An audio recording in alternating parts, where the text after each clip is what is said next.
All right, everyone, welcome. We have Coach Tom Bjugstad with us from the University of Utah. He is the Assistant Director of Sports Performance there. Another Wisconsin man out, out in the West. It's amazing. I think we've had, upwards of 10 coaches start their coaching career in Wisconsin who've been interviewed on the Momentum Connect platform. So it's pretty cool to see this diverse network coming from the powerhouse that is the state of Wisconsin. So Tom, welcome, man. I'm just going to turn the mic over to you. Please introduce yourself a bit more extensively. Tell us about your background and how you ended up where you are now at Utah.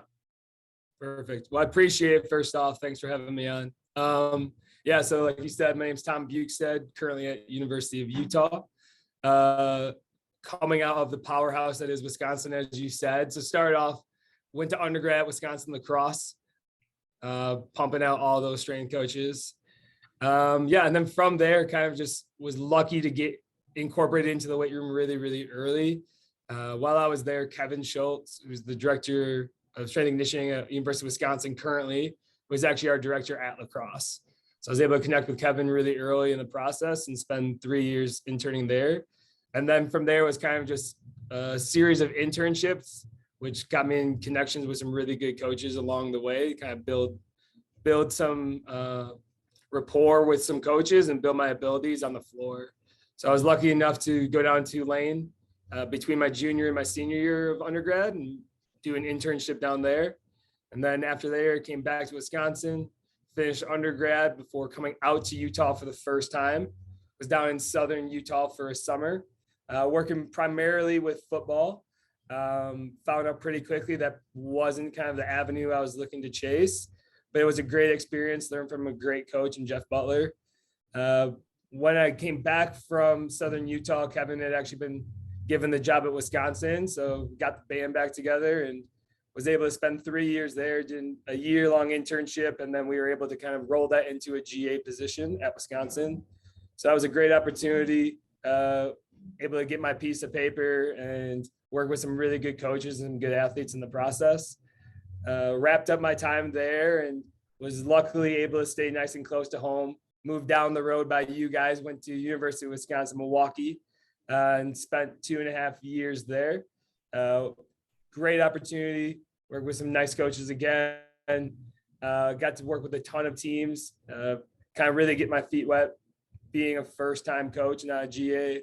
And then 2.5 years later, opportunity opened up here and was able to bring me out west. So that's kind of the nitty-gritty, the quick of how I got here.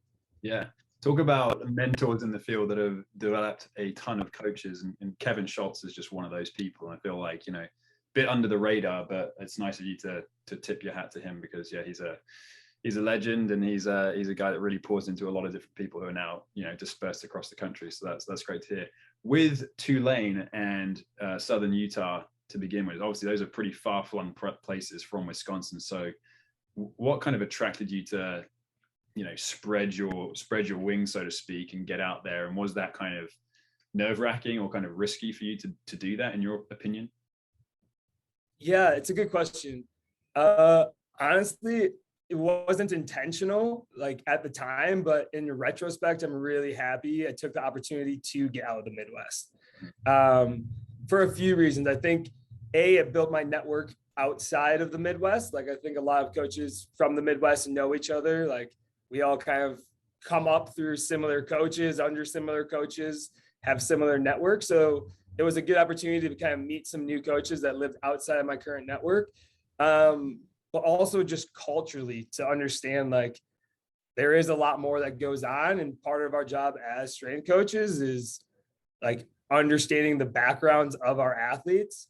So yeah, I like to think I'm a more well-versed coach, having lived in a few different parts of the country now, as opposed to having spent my whole life within a 3-hour radius of Wisconsin. But yeah, so it wasn't super intentional at the time, but it was a great opportunity, and I'm happy I did take a jump to chase after it, even though it kind of seemed crazy to move across the country for an unpaid internship at the time. Yeah, no, you bring up an interesting point there because, yeah, a lot of coaches that develop in the Midwest probably just due to like family, not restrictions, but the desire to be close to family and friends, typically stay within the bubble, if you want to call it that, of the Midwest in general. Same with maybe West Coasters, same with East Coasters. And I'm sure as well, just like different places in the country, like Florida and that area of the country is known for like speed development, for example, whereas the Midwest is more of like the kind of like who's your power system. So lots of like strength-based work and stuff like that. So I'm sure there's probably some emphasis in what coaching looks like or how coaching is delivered that is almost like regional to those different areas. So I'm sure it was interesting to see those differences across the country for sure. Yeah, I think that's a great point. I think some of it is the coaching. I think some of it's also just the nature of the athletes you're getting. Like one of the really unique things, like having moved out here, having worked with track both at Wisconsin and then Milwaukee, and now getting to work with track out here, like if you're getting Midwest kids, they didn't run track likely year round. Like Right. you're likely recruiting athletes who are 2-3 sport athletes, who innately might have more weight room experience. Whereas you move farther south or southwest, like the track scene year round grows, and the potential to have an athlete who really has already run track year round since they were 12, 13, 14 is way different. So some of it is like the nature of the programming we're doing it, but some of it can truly be even that like the type of athlete that you're getting is different and their experiences are different just because of where they grew up geographically. Yeah, absolutely. Absolutely. I'm sure that is, well, I was going to say it's probably kind of charged by the division in which you're coaching as well. You know, Division 2, Division 3, if you're in those areas of the country that it's more, the temperate climates where track is being coached year round, you're going to get athletes who have done that year round. But even in Division 1, because obviously they're going to be able to recruit and pull from those sources pretty heavily from a financial perspective. So yeah, it's really interesting. I could talk about this for days. But let's move on. Let's move on to Utah specifically and talk about what you guys have got going on there. So for a young coach who's watching this video and interested in coming out to join you guys, what does their typical day or week look like for them? What are their responsibilities? What should they expect to be doing on a kind of hour by hour basis in general? Yeah, so it's a good question. So I think the first thing I'd say to kind of give a better encompassing view of the internship program is we try to make it really encompassing of more so than just the strength and conditioning department, and try to pull in a lot of our departments that we work with on a regular basis. So the internship itself, we view as a joint internship between strength and conditioning and our sports science department. Now, where people end up going as they kind of move within the internship kind of depends on their strengths, weaknesses, and desires within the field. But I think it is a unique opportunity that we have dedicated sports scientists who work with us directly on this internship program, that can provide insight, knowledge, experience into a realm that is by the day growing closer and closer with our profession. So I think that's probably the first thing I'd say. The next thing I'd say is like along those same lines, like we do a lot of work here in our SBTs or our support teams. And that's one of the things that we want to kind of reflect and show to our internship program. So one of the things that we're really looking to do a good job of moving forward is kind of reflect that for them, and not only provide information for each department, but provide access to the directors for these departments. So instead of, hi, I'm Tom Bjugstad, I'm a strength coach, let me tell you about sports nutrition, it's like, no, here is our director of sports nutrition. We're going to have access. We'll bring her in, and then you can see how our departments interact and how we support each other. And the same thing goes with sports psychology, athletic training, PTs.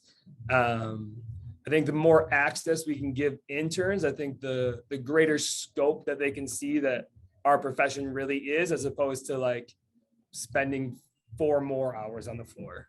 Mm-hmm.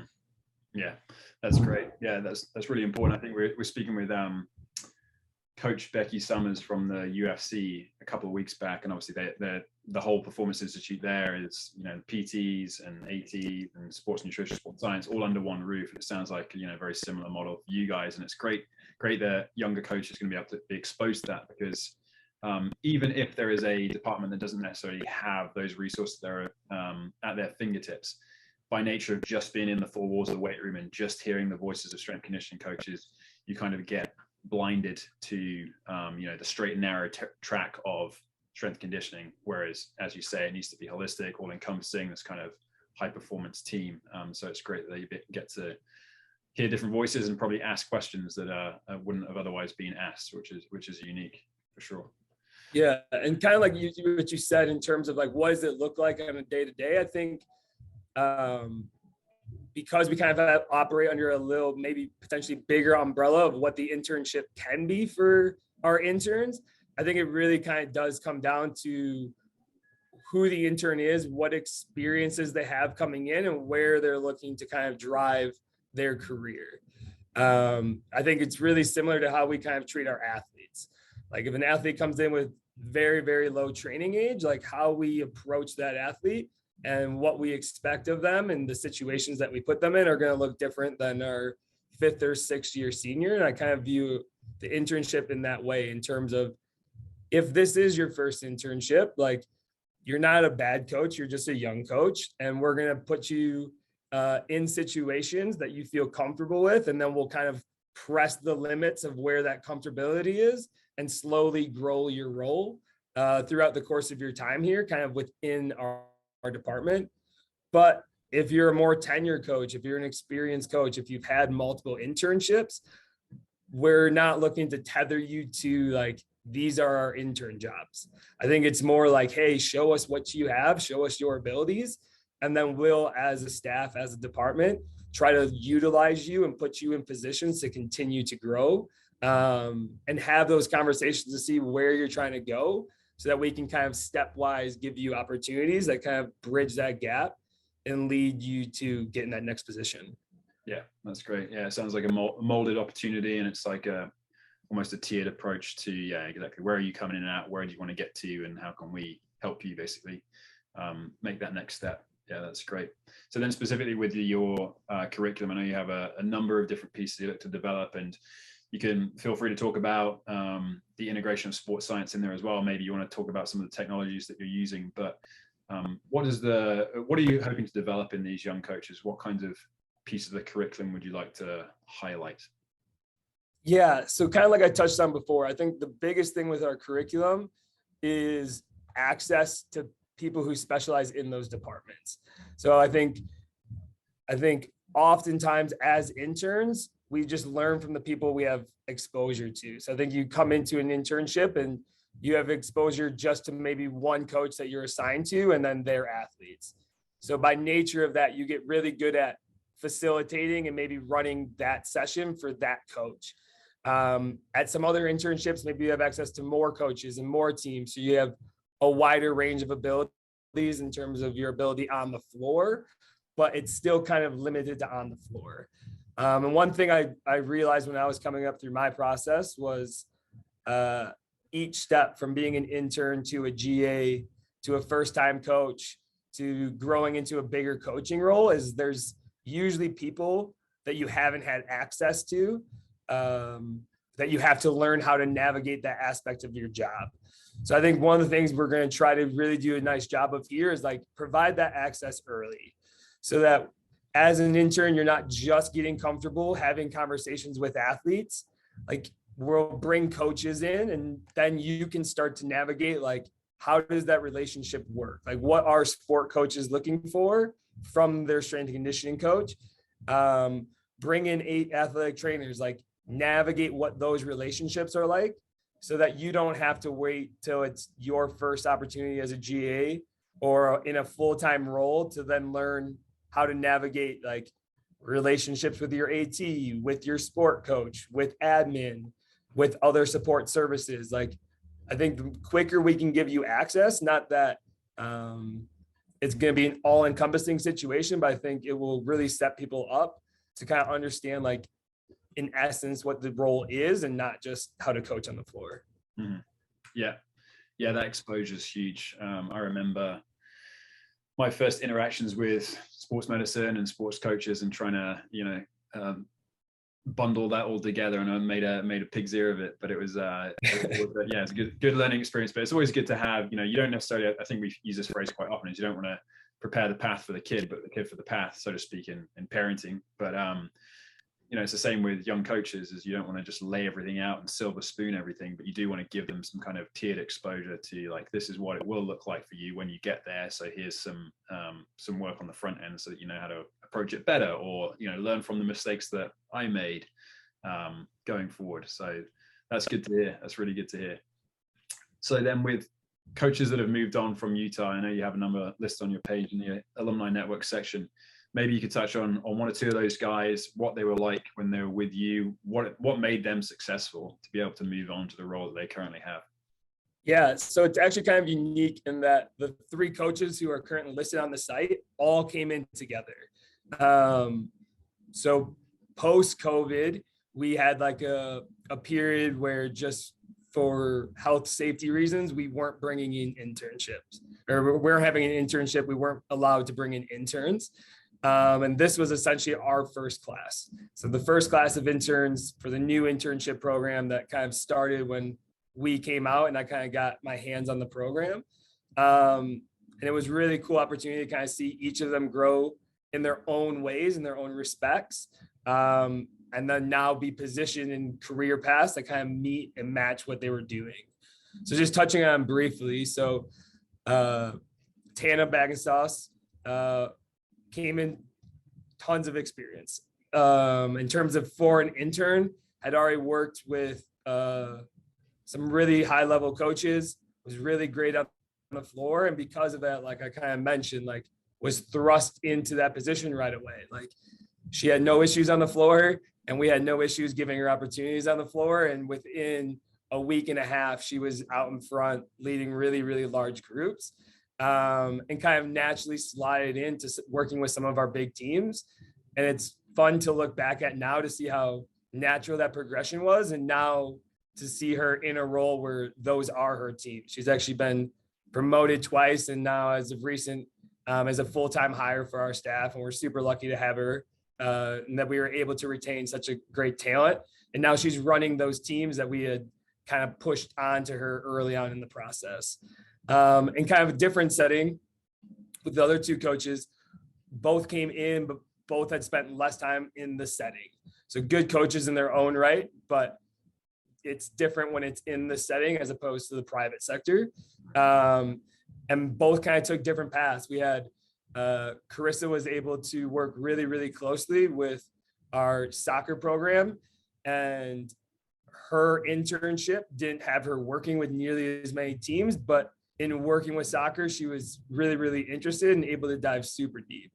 So I think, kind of like we said, like the internship is going to allow us to see your strengths and your interests.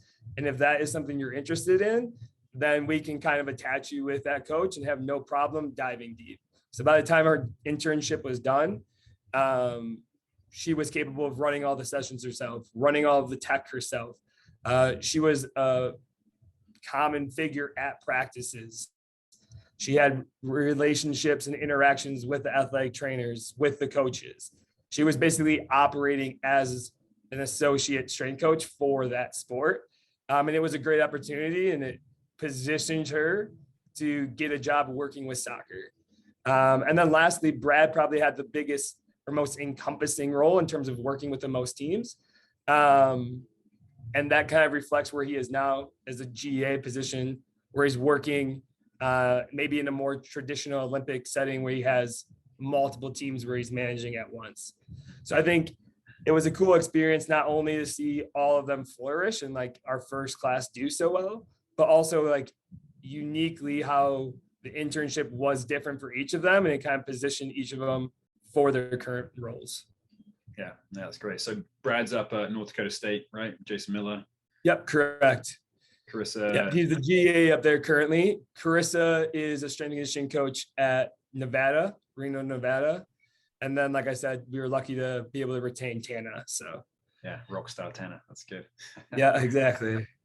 Nice. That's great. So then, like, looking at, looking to bolster the success of the intern coaches that you have, and hopefully develop more younger and impactful coaches. Like, what are you looking for in this upcoming class, this next semester? What would be great to see on an application from a young coach applying to Utah? Yeah, it's interesting. I think through the application process, to be frank, the paper doesn't usually do it justice. Like the interns that we have who've done really well versus those who maybe have struggled or decided this isn't the sector for them, on paper might not look that different. Mhm. I think really it kind of just comes down to the intangibles and the fact that this is something you are willing to jump both feet into and kind of devote yourself to make sure you give it a real try. I think the interns who have done or gone on to have success in the field did just that. It wasn't that they had crazy unique experiences prior, or that they had a different skill set than those who haven't done well. It's just that they were more open to the process and willing to put in the time and put themselves in positions where maybe they weren't originally super comfortable and kind of grow in those roles as their time here kind of developed. So I think that's the biggest thing that I'd say we're looking for is just being open to being challenged, that like it's not always going to be comfortable. Like if you're innately a more quiet person, we're going to figure that out and put you in front of larger and larger groups, and kind of challenge you to find that coaching voice.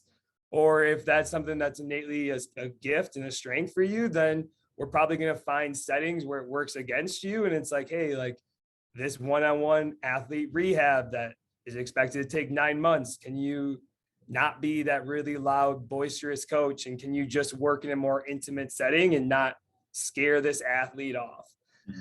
So just continuing to build their strengths, but then also kind of find those weaknesses. And I think it's that later piece that people struggle with, right? Like our resume and our cover letter, people want to tell us what they're good at. But we'll quickly kind of figure out where you need to grow as a coach. And then it's up to you to be open to continue to grow in the process. Yeah, great stuff. Well, obviously anyone who's looking to apply to Utah, all the details about applications are down at the bottom of the page here and how to contact Coach Bjugstad here.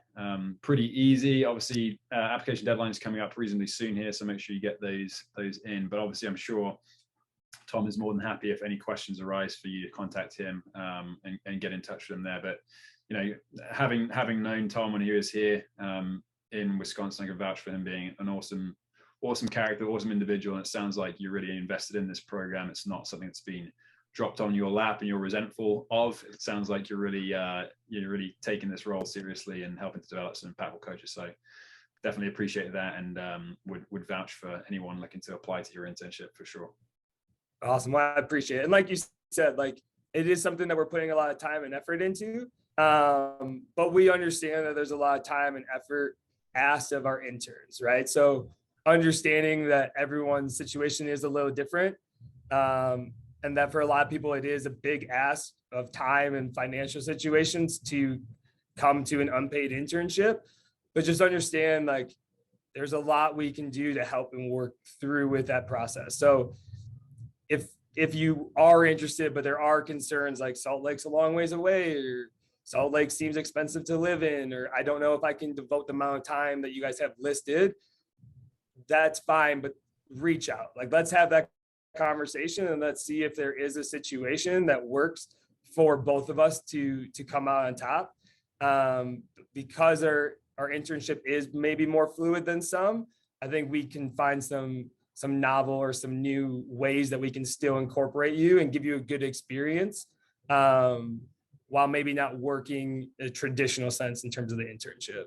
Yeah, super reasonable, great piece of advice. And yeah, really appreciate that. That's for sure. Good stuff. All right. Well, thanks for your time. Really appreciate it. This will be up on the website very soon. And we'll speak again in the future. Awesome. Appreciate it. Thanks for your time.